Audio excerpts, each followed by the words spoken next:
आज के इस वीडियो लेक्चर में अपन बात करने वाले एक्सरसाइज 2.1 का क्वेश्चन नंबर 14। एक ऑब्जेक्टिव क्वेश्चन है, काफ़ी इम्पोर्टेंट। ये क्वेश्चन ऑब्जेक्टिव में भी आ सकता है और वन लाइनर में भी आ सकता है। ठीक है, तो इस क्वेश्चन को कैसे सॉल्व करेंगे, जैसे पहले अपन ने क्वेश्चन को सॉल्व किया है उसी पैटर्न से इस क्वेश्चन को अपन सॉल्व करेंगे।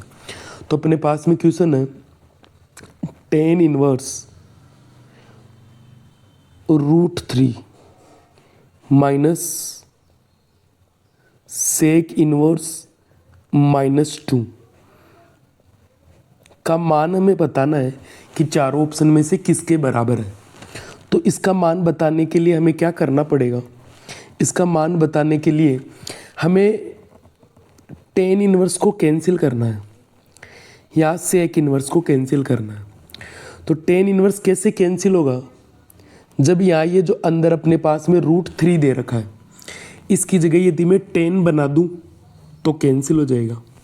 सेक इनवर्स कैसे कैंसिल होगा, यदि हम ये जो अंदर -2 दे रखा है इसके जगह सेक बना दें तो कैंसिल हो जाएगा और अपना जो इसका मान है, रिजल्ट है, वो निकल के आ जाएगा। ठीक है, तो इनके बारे में अपन चर्चा करते हैं। सबसे पहले देखो, इसमें तो कोई दिक्कत नहीं है, √3 की जगह 10 में लिखा जा सकता है। हमें पता है कि √3 tan 60 डिग्री का मान है, लेकिन यहाँ थोड़ी सी दिक्कत है, और वो दिक्कत क्या है, माइनस की। तो माइनस की दिक्कत को कैसे सॉल्व करेंगे, अगर इन्वर्स ट्रिग्नोमेट्रिक फंक्शन एस में से है, साइन, टेन और कोसेक में, तो पाई को माइनस को सीधा बाहर निकाल देगा। एस में से नहीं है तो ये पाई के साथ में माइनस को बाहर निकालेगा। काफ़ी इंपॉर्टेंट क्वेश्चन है ये चीज़ अपन ने याद भी कर रखी है। मैं आपके सामने ड्रॉ भी कर देता हूँ, ये लो, ये चीज़ अपन ने याद कर रखी है पहले से। तो ये देख लो सेक वाला कहाँ है, ये रहा सेक। तो देखो सेक के अंदर यदि -x आ जाए तो हम माइनस का इलाज कैसे करते हैं, पहले पाई को बाहर भेजेंगे और फिर माइनस को बाहर भेजेंगे। तो चूंकि हम जानते हैं, इस सेक इनवर्स के लिए लिखेंगे ओनली, सेक इनवर्स में -x आ जाए। आपको ये पूरी सारणी तो लिखनी नहीं है ना बोर्ड में, जिस क्वेश्चन में जो रिलेटेड है उसी को लिखना है। ठीक है, तो सेक इनवर्स -x आ जाए तो -x का इलाज कैसे होगा, pi minus sec inverse x, pi minus sec inverse x। यहाँ इसको अप्लाई करते हैं। ठीक है, यहाँ लिख देता हूँ मैं, यहाँ इसको अप्लाई करेंगे तो सबसे पहले तो माइनस का इलाज ही तो करना है हमें। तो tan इनवर्स और √3 माइनस, अब ये देखो माइनस को यदि मैं बाहर निकालूंगा तो ये बन जाएगा पाई माइनस सेक इनवर्स 2। लेकिन यहाँ क्या चल रहा है बताओ, माइनस। तो इस माइनस की वजह से जो भी आगे में लिखने वाला हूँ, या तो उसको मुझे ब्रैकेट में लिखना पड़ेगा, और अगर ब्रैकेट में नहीं लिखना तो फिर माइनस का आगे मल्टीप्लाई मुझे करना पड़ेगा। जैसे कि इसको अपन क्या लिख सकते हैं, इस माइनस का इलाज करना तो मुझे लिखना पड़ेगा pi minus sec inverse 2, pi minus sec inverse 2। ठीक है, अब कोई कहेगा कि सर ये ब्रैकेट क्यों लगाया आपने, तो क्योंकि देखो बाहर कौन सा साइन चल रहा था अपने पास में, माइनस, इसलिए हमें ब्रैकेट लगाना पड़ा। क्योंकि माइनस का जो साइन है वो आगे यदि एक ही टर्म है, एक ही पद अपने पास में तो कोई दिक्कत नहीं करेगा, लेकिन एक से ज़्यादा पद है तो उनके चिन्ह बदल देगा। चिन्ह नहीं बदलना चाहो तो पहले ब्रैकेट में लिख लो। अब यदि अपन इस ब्रैकेट को ओपन करते हैं तो ये बन जाएगा अपने पास में tan इनवर्स √3 माइनस पाई, इस माइनस की वजह से ये क्या हो जाएगा, प्लस सेक इनवर्स, और ये बन जाएगा 2। यहाँ तक की बात क्लियर है। अब अपन थोड़ा और आगे बढ़ते हैं। देखो इस tan इनवर्स को काटना तो अंदर tan बनाना है, पाई तो दिक्कत कर नहीं रहा।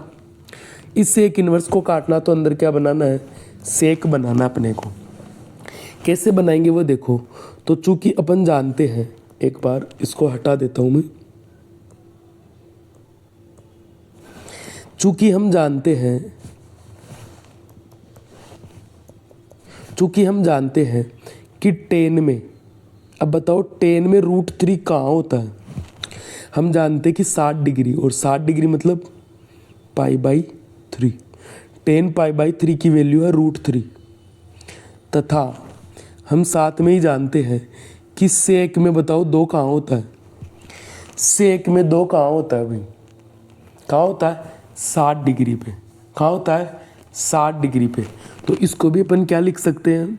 इसको लिख सकते हैं सेक π/3 बराबर कितना? 2।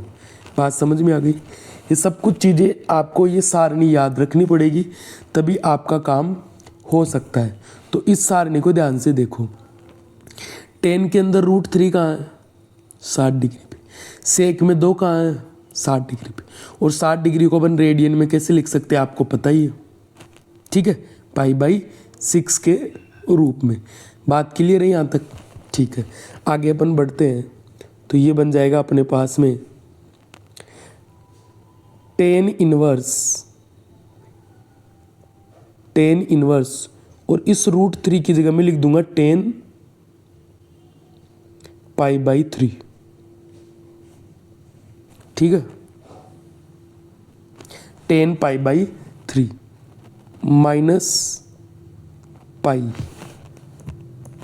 एक second, minus pi plus sec inverse, और इस 2 की जगह अपन लिख सकते हैं सेक π/3। सेक π/3। अब यहाँ देखो tan से tan इनवर्स कैंसिल, सेक से सेक इनवर्स कैंसिल। क्या रिजल्ट बचा अपने पास में? यहाँ बचा π/3 माइनस यहाँ बचा पाई प्लस यहाँ बचा π/3। इसके बटे में कुछ भी नहीं है तो क्या मान लेंगे? 1 मान लेंगे। ठीक है, थोड़ा और इसको छोटा कर देते हैं अपन। इसका बताओ एलसीएम कितना आ रहा है? एलसीएम आ रहा है अपने पास में 3। ठीक है, 3 का भाग देंगे पाई, एक गुणा हो जाएगा पाई, माइनस 1 का भाग देंगे 3, ये बन जाएगा, सॉरी 1 का भाग देंगे कितना? 3, तो ऊपर कितना बन जाएगा? 3 पाई। कितना बन जाएगा? 3 पाई प्लस 3 का भाग देंगे 1, तो ऊपर कितना बन जाएगा? पाई। क्लियर?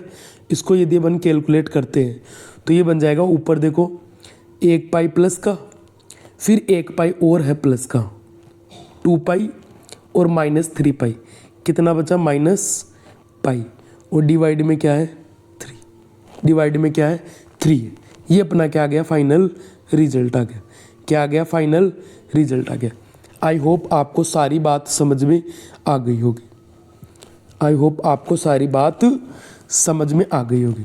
ठीक है, तो इसी प्रकार से ऐसे प्रश्नों को अपने को हैंडल करना है, और आराम से अपनी इन प्रश्नों को हैंडल कर सकते हैं। कोई बड़ी भारी बात नहीं है।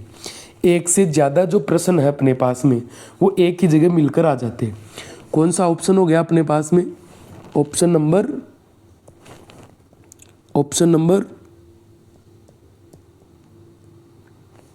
बी। कौन सा हो गया? Option number B is the right answer. बात समझ में आई? इसको यदि आपको ये ऑब्जेक्टिव क्वेश्चन बोर्ड के एग्जाम में आते हैं, जैसे मान लो पहला ही क्वेश्चन आ गया ये, तो आपको बोर्ड की परीक्षा में लिखना है, उत्तर भी लिख सकते हो, हल भी, क्योंकि ऑब्जेक्टिव क्वेश्चन में अपन हल नहीं करते, डायरेक्ट उत्तर भी लिखा जा सकता है।